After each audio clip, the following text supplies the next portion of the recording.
एक व्यक्ति जो अमेरिका में जॉब कर रहा था, बहुत अच्छी नौकरी उसके पास थी। उसने अपनी जॉब छोड़कर भारत के एक गांव में लौटने का फैसला किया। वो भारत के गांव में लौटा। उसने एक कंपनी स्टार्ट की, लोकल लोगों को रोजगार दिया और उस कंपनी के जरिए एक ऐसा नाम बनाया जिसकी चर्चा इस वक्त पूरे देश में हो रही है।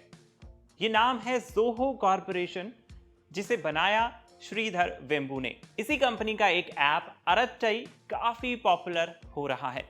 भारत में व्हाट्सएप के प्रभुत्व को टक्कर देने के लिए एक ऐसा देसी ऐप आया है जिसने हलचल मचा दी है। इस ऐप को भारत सरकार के कई मंत्रियों ने भी प्रमोट किया है।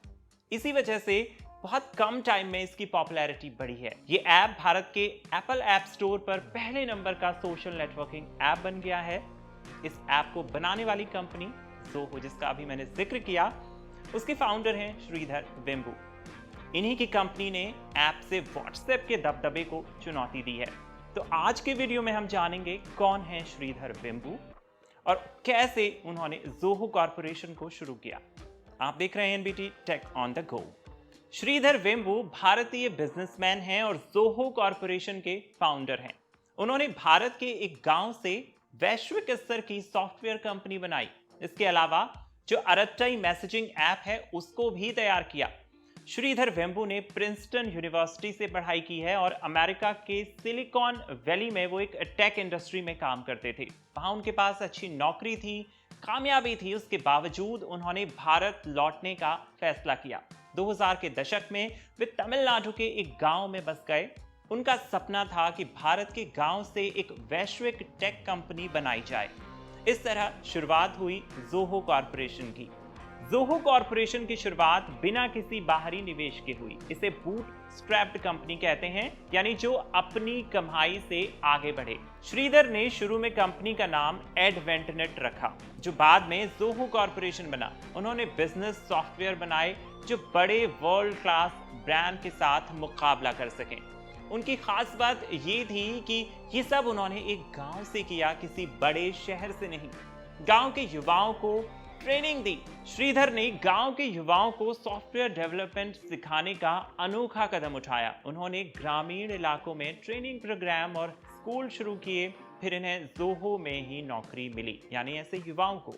उनका मानना था कि प्रतिभा केवल बड़े शहरों या महंगे कॉलेजों में नहीं, बल्कि गांव में भी हो सकती है।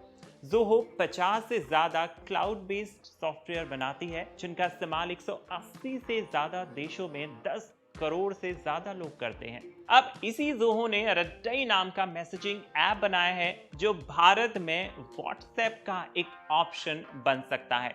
इस ऐप की अच्छी बात यह है कि डेटा प्राइवेसी और स्थानीय तकनीक को बढ़ावा देने के लिए इस ऐप को बनाया गया है। अब ये जो ऐप है, इसे बहुत तेजी से प्रमोट किया जा रहा है ताकि स्वदेशी ऐप को बढ़ावा मिल सके।